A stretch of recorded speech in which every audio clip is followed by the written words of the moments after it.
तहरीक के ओहदेदारों ने सूबे में पंजाबी ज़बान राइज करने का मुतालबा किया।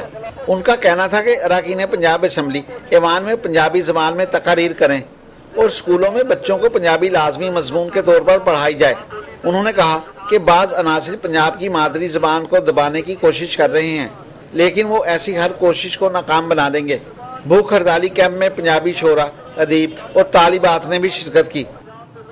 साडा मुतालबा यह है कि Punjab assembly Punjabi language act मंजूर करे और पंजाबी जुबान नूं पंजाब दी मुढ़ली तालीमी सरकारी ते दफ्तरी जुबान बनावे। उर्दू इंग्लिश जेहड़ी वो साडी कज़न हो सकती है जेहड़ी पंजाबी जुबान है वो साडी माँ बोली है ते माँ बोली च जेहड़ी असी अपने जज्बात दी अक्कासी वो ज़्यादा बेहतर तौर पर कर सकते हैं, अपनी जेहड़ी गल है ज़्यादा चंगे तरीके नाल समझा सकते हैं। कैंप में एहतजाजी बैनर आवेजा थे और मेगाफोन पर पंजाबी ज़बान के हक में स्लोगन बुलंद किए गए।